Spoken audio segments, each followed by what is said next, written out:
All right. Hey, everyone. Welcome in. Buckle up.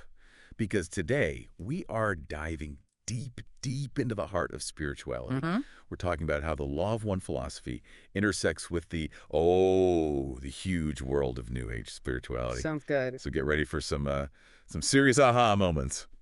You with me? Yeah, it is fascinating how those two seemingly distinct paths, they kind of intertwine and offer a richer understanding of both. Right, exactly. So let's start with a little overview. Okay. Sure. Imagine New Age spirituality as um, a vibrant tapestry, Yeah. and it's woven from threads of various traditions. Like you've got Eastern philosophies, you've got Western esotericism, even indigenous practices all mixed in. Hmm. It's all about like personal growth, self-discovery, and really trusting your intuition.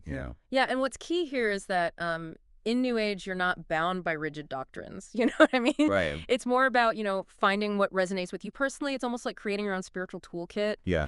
And this emphasis on personal experience, it's even reflected in this study that highlights how New Age, it might seem diverse on the surface, but it actually has this strong unifying thread, like this doctrine of self-spirituality. Okay, self-spirituality. Break that down for us. Yeah, so essentially it's the belief that the divine is within you. Hmm. Your personal experiences and inner wisdom, those are your ultimate guides, not external authorities or institutions. So it's less about following some preset path and more about like forging your own, Yeah, kind exactly. of a choose your own adventure in the world of spirituality. Right. But how does that play out practically? Well, you might see it in the way people seek meaning in their lives. Mm. They experiment with different practices, things like meditation or energy healing. Uh-huh. And maybe they approach traditional religions with a bit of a, healthy dose of skepticism. Right, right. It's all about finding what works for you on your individual journey. Yeah. And this focus on personal growth and well-being, that's not just limited to our like personal lives, right? Right. I mean, I've even heard about spirituality in the workplace. That's right. That new age mindset is making its way into the corporate world these days. Oh, wow. Businesses are exploring ways to integrate spirituality into their culture. Interesting. The goal is, to boost employee satisfaction and effectiveness. But there can be some tricky territory to navigate there. Yeah, I can imagine. I mean, trying to balance personal practices with corporate goals, that could get pretty interesting. Right. But it's definitely a sign that this focus on individual well-being, it's expanding beyond just the purely personal realm. Okay, so we've got this picture of New Age as this, like, expansive, individualistic approach to spirituality. Now let's dive into the Law of One. What's the core message there? So at its heart, the law of one, it's all about this profound concept that all is one. It suggests that like everything and everyone is interconnected, Uh-huh. part of a single unified consciousness. And this unified consciousness is referred to as the creator, and it's experiencing itself through all of us. So we're all just expressions of this one cosmic energy. Man, that's a pretty mind-blowing concept to try and wrap your head around. Right. And it seems like that could have some like pretty radical implications for how we view ourselves and our place in the universe. What else makes the law of one unique? Well, it introduces this idea of densities. Think of them like different levels of spiritual evolution, almost like stages of consciousness, each with its own set of like lessons and challenges. So where do we fit into this grand scheme of densities then? We humans here on Earth, we're currently navigating third density. And this density is all about making a fundamental choice. Do we serve ourselves or do we serve others? And this choice ultimately shapes our individual and collective evolution. Ah, the classic battle between selfishness and altruism, Yeah. played out on a cosmic scale. Exactly. And the Law of One even suggests that there are beings from higher densities, they're called wanderers, who have incarnated here on Earth to help us navigate this crucial choice.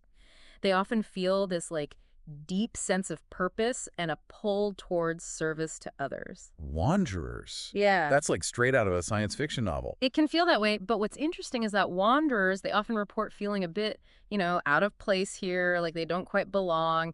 They might have like a heightened sensitivity to their surroundings or struggle with certain health issues. Hmm. And the Law of One attributes that to a vibrational mismatch. Vibrational mismatch. That sounds intriguing. Yeah, so think of it this way. Imagine a being, they're used to a higher, more harmonious frequency, and suddenly they're existing in a denser, more chaotic environment. Right. it can create certain challenges for them. So it's like they're tuning into a different radio station, Right. one that's not quite synced with the dominant frequency here. Yeah. Okay, that makes a lot of sense. And I guess this whole concept of wanderers highlights the law of one's emphasis on personal responsibility and free will, right? Absolutely. The law of one suggests that every decision we make, every action we take, it's an opportunity to learn, grow, and move forward on our evolutionary journey. Yeah. It's a powerful reminder that we're not like passive passengers in life. We're active creators of our own destiny. That's a pretty empowering message. So we've explored these key ideas of both New Age spirituality and the law of one, and now let's get into the heart of the matter here. Yeah. How do these two systems relate to each other? Right. Where do they overlap and where do they diverge? I think the most striking similarity is their shared emphasis on individual experience, right? Yeah. And inner transformation. Uh-huh. Both New Age and the Law of One, they encourage you to look within, to trust your intuition and see yourself as this, powerful creator of your own reality. Right, it's like both paths are saying, hey, you've got this incredible power within you, so go explore it, cultivate it, and use it to create a life that aligns with your truest self. Mm. But the law of one seems to offer a more like structured framework though, right? Yeah. With its concept of densities and this cosmic evolutionary journey we're all on. Yeah, that's a key distinction. New Age is more open-ended, It's like offering this diverse buffet of spiritual tools and techniques, and you get to choose which ones resonate with you and create your own unique path. The Law of One, on the other hand, presents a more defined cosmology, like a map of spiritual evolution. Right. It outlines the stages of consciousness and the ultimate goal of unity with the Creator. So it's like New Age gives you the freedom to explore this vast landscape, and then the Law of One provides like a compass and a map to help you navigate that terrain. Exactly. And that's where things get really interesting because understanding one system can actually enhance your experience with the other. For instance, if you're drawn to New Age practices like meditation, energy healing, or crystal work, the law of one's concept of densities in service to others, those can add a deeper layer of meaning to your practice. It's like having a theoretical framework to kind of ground your practical experience. So you're not just meditating for like relaxation or stress relief, you're actively aligning yourself with the frequency of love and unity. Contributing to your own evolution and the evolution like the collective consciousness. Precisely. And conversely, the openness and flexibility of New Age, that can help someone avoid getting bogged down in, dogma within the law of one. Right, yeah. It encourages you to approach these teachings with discernment. Take what resonates and leave the rest. So it's about finding that balance between structure and freedom, between following a map and forging your own path. That's a pretty cool insight. Now, both systems seem to place a lot of emphasis on this concept of healing. How does that play out in each? Well, in New Age, you see a strong focus on energy healing and balancing techniques. Think Reiki, acupuncture, chakra alignment. The idea is that by working with the subtle energy fields within and around us, we can release blockages, restore balance, and promote healing. And the law of one also talks about energy centers, right? Right. But from a slightly different perspective. Exactly. The Law of One, it describes 7 primary energy centers, or chakras, which act as, transformers stepping down the universal life force energy and distributing it throughout our physical, emotional, and spiritual bodies. Okay. And these centers can become blocked due to, unresolved emotional patterns, limiting beliefs, trauma leading to imbalances which can manifest as physical or emotional issues. So New Age offers a variety of like tools and techniques for clearing and balancing those energy centers, while the Law of One provides a deeper understanding of how those centers work and how they relate to like our overall spiritual well-being. That's a great way to put it. It's like having a mechanic who can fix your car and also explain, the underlying principles of how the engine works. It gives you this more holistic understanding of the whole system. Right. And this understanding can be incredibly empowering because it suggests that we have the ability to influence our own energy and, by extension, our own health and well-being. Now, speaking of energy, the Law of One introduces this fascinating concept of energy transfers between beings. Can you tell us more about that? Sure. The Law of One, it describes these, subtle energetic exchanges that happen constantly between all beings. It's like this invisible web of energy connecting us all, And these transfers, they're influenced by our polarity. Uh-huh. whether we are oriented towards service to self or service to others. So it's not just about our own individual energy, but about how our energy interacts with the energy of others. And it creates a ripple effect that extends far beyond ourselves. Oh, That's a pretty profound concept. it is. It is. And it ties in beautifully with the New Age's interest in energy work. Yeah. Think of practices like Reiki or therapeutic touch. These modalities, it's all about manipulating and balancing energy fields and understanding the law of one's perspective on energy transfers. Well, that can add a whole new dimension to these practices.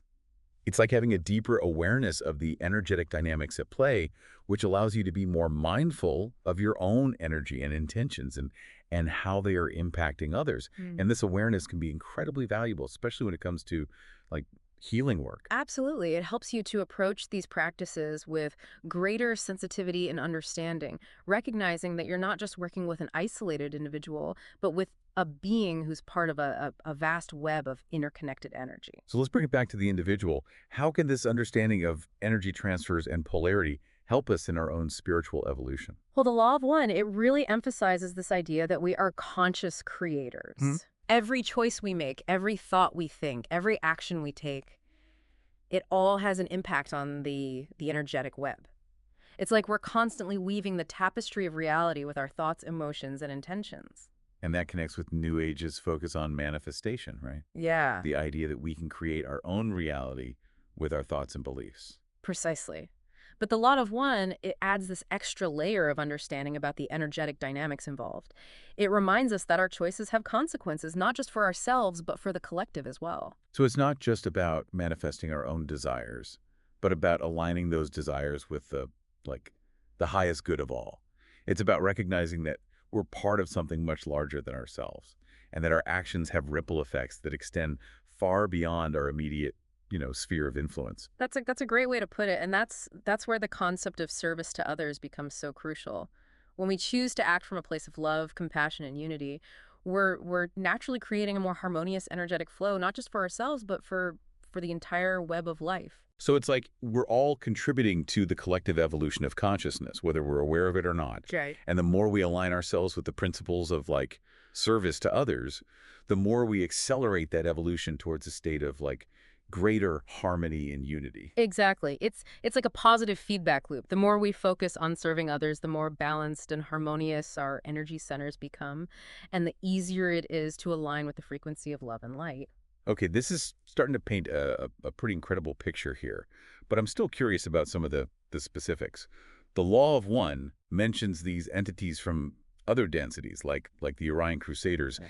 How do they fit into this whole picture of spiritual evolution? So the law of one, it describes this vast, cosmic playing field Right. with beings at various levels of evolution. You've got the Confederation, which is aligned with service to others, and then you have groups like the Orion Confederacy, who are oriented towards service to self. So it's like a cosmic drama unfolding Mhm. with different groups kind of embodying these fundamental polarities. Right. So does that mean then that we're like caught in some kind of intergalactic battle between good and evil? Well, it's not quite as simple as that. I mean, remember the law of one really emphasizes free will. Wow. Both polarity, service to self and service to others, are part of the creator experiencing itself. It's about exploring that full spectrum of possibilities. So instead of a battle between good and evil, maybe it's more like different paths of evolution, each with its own set of lessons and challenges. Exactly. The Orion group, they're exploring the path of separation, control, and domination,